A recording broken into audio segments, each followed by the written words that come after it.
Halo, kita ketemu lagi di Basis Data 1, pertemuan yang keempat, bahan tentang key atau kunci. Key atau kunci adalah satu atau gabungan dari beberapa atribut yang dapat membedakan semua baris data dalam tabel secara unik. Jadi, setiap atribut yang ada di dalam satu tabel itu bisa kita jadikan sebagai kunci. Macam-macam kunci itu ada 4. Yang pertama super key, lalu ada candidate key, lalu ada primary key, dan yang terakhir ada alternate key. Kita akan membahas satu persatu dari keempat kunci ini. Yang pertama yaitu super key. Super key itu adalah satu atau lebih atribut yang dapat membedakan setiap baris data dalam sebuah tabel secara unik. Ya, jadi dalam satu tabel itu mungkin ada lebih dari satu super key. Dan kita harus mendefinisikannya satu persatu sebagai super key. Contohnya, kita punya satu tabel mahasiswa yang isinya ada atribut NRP, atribut nama, atribut alamat, dan atribut tanggal lahir. Nah, contoh dari tabel mahasiswa tadi, super key-nya itu ada banyak. Ya, kita bisa list dari yang atributnya cuma ada satu, lalu naik atributnya jadi ada 2, lalu 3, dan seterusnya, sampai maksimal ke semua atributnya itu disebut. Nah, kenapa bisa ini semua dianggap sebagai super key? Cara bacanya adalah berarti NRP, kalau kita lihat per baris NRP, itu tidak mungkin ada yang sama. Nah, lalu di sini ada atribut nama. Nama bisa kita jadikan super key apabila kita bisa menjamin tidak ada nilai yang sama untuk atribut ini. Tetapi kalau kita tidak bisa menjamin, lebih baik kita jangan masukkan atribut nama sebagai super key. Nah, lalu super key berikutnya yaitu yang 2 atribut.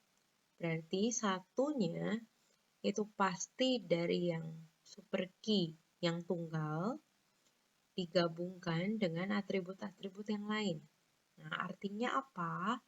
Contoh, misalnya kita lihat NRP dan tanggal lahir. Kalau kita bandingkan dengan tabel mahasiswa yang ada di sini, kalau kita cek untuk yang kita perhatikan hanya tabel mahasiswa kolom NRP dan kolom tanggal lahir, itu tidak mungkin ada satu baris yang nilainya itu sama. Ya, sama persis itu tidak ada. Nah, kenapa? Alamat dan tanggal lahir tidak bisa jadi super key karena alamat di data di sini aja sudah ada yang sama nilainya. Di sini contohnya Riau 3. Ya. Lalu untuk tanggal lahir juga sama. Mungkin ada yang tanggal lahirnya sama. Kayak contohnya di sini 1 Maret 95 ini ada 3. Ya, ini saja sudah melanggar. Jadi, ketika alamat saja itu tidak bisa jadi super key. Tanggal lahir saja juga tidak bisa jadi super key. Nama saja itu juga sama, tidak bisa jadi super key.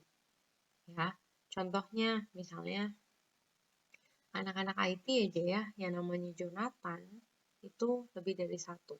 Kalau misalnya kita hanya melihat dari nama depan, ya. Nah, tapi kalau NRP itu pasti tidak ada yang sama.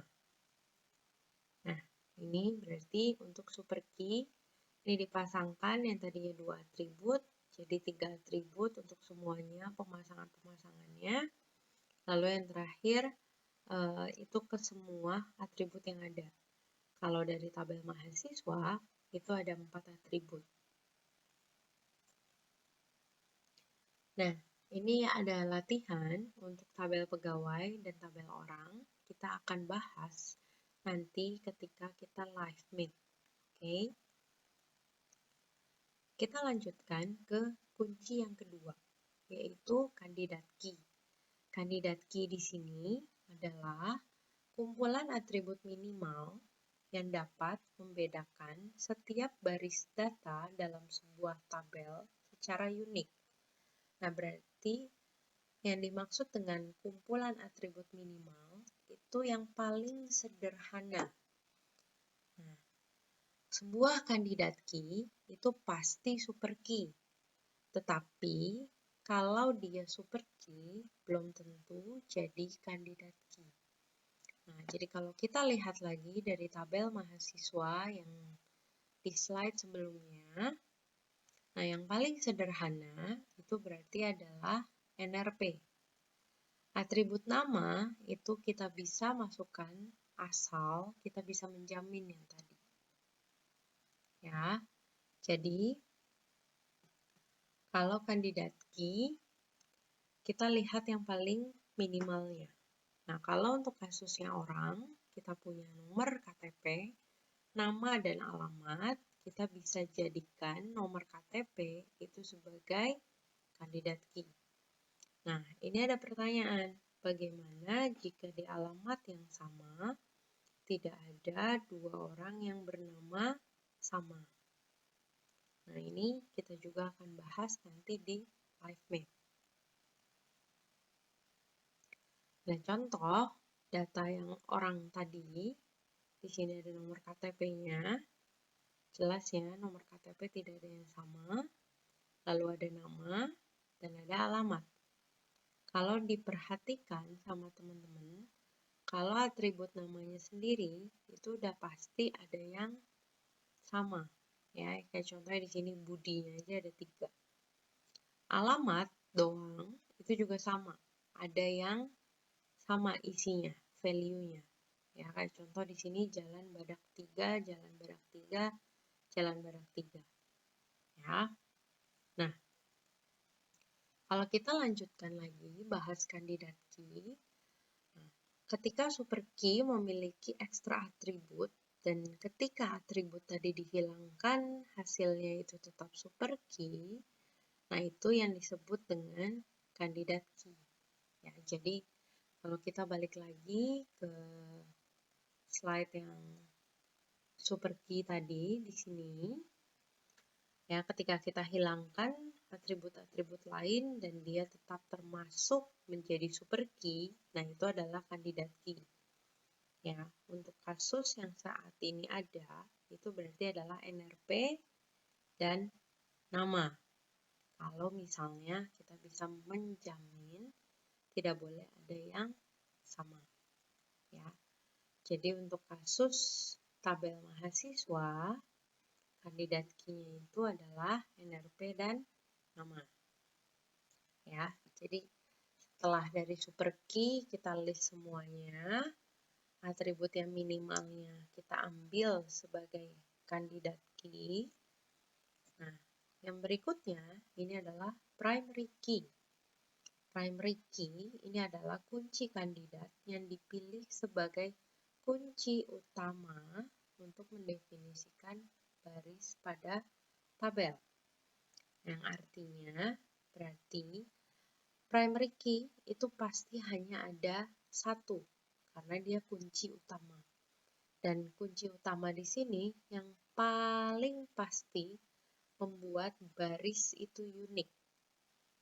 Kalau untuk kasus tabel mahasiswa, berarti di antara nama dan NRP, yang paling cocok kita pilih sebagai primary key itu adalah NRP. Karena untuk kasus di Maranatha, NRP setiap mahasiswa itu tidak bisa sama. Misalnya kalian pindah jurusan pun, NRP-nya pasti beda, walaupun kalian orangnya orang yang sama. Ya. Nah, pemilihan primary key ini didasari dengan apa? Didasari yang pertama, yang paling sering dijadikan acuan, yang paling ringkas, dan jaminan keunikannya itu lebih baik. Jadi kayak kasus tadi mahasiswa, yang paling wajar, yang paling sering itu pasti NRP. Karena udah pasti tidak ada yang sama. Oke. Nah, jadi tadi ya, kalau kita bahas lagi dari super key, setelah kita list semua atribut yang bisa membedakan, lalu kita ambil kandidat key, yaitu super key yang paling minimal. Nah, dari kandidat key tadi, kita ambil satu yang paling utama sebagai primary key. Ya, jadi makin lama makin mengerucut. Oke. Nah, kalau misalnya kita punya himpunan relasi. Jadi kalau contoh minggu yang lalu itu adalah many to many. Nah, himpunan relasi atau relasi dari many to many tadi itu juga harus punya key. Karena nantinya many to many itu akan dijadikan satu tabel. Ya. Nah, tabelnya itu mendapatkan primary key-nya dari mana? Primary key-nya didapatkan dari entitas yang ke-1 dan entitas yang kedua. Ya, jadi misalnya di entitas pertama kita punya primary key-nya itu adalah X. Di entitas kedua kita punya primary key-nya adalah Y. Maka primary key dari himpunan relasi tadi itu adalah X dan Y. Ya, ini tidak dapat dipisahkan. Nanti kita akan bahas lebih lanjut untuk yang himpunan relasi ini. Nah, yang terakhir ini adalah alternate key. Alternate key di sini adalah kandidat key yang tidak dipilih menjadi primary key.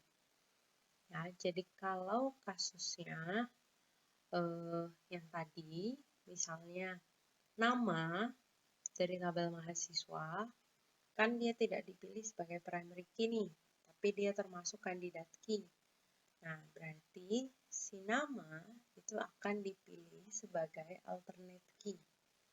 Ya, jadi super key kan udah di list nih semua banyak. Dari super key kita punya banyak, kita ambil yang paling minimal, itu kita anggap sebagai kandidat key.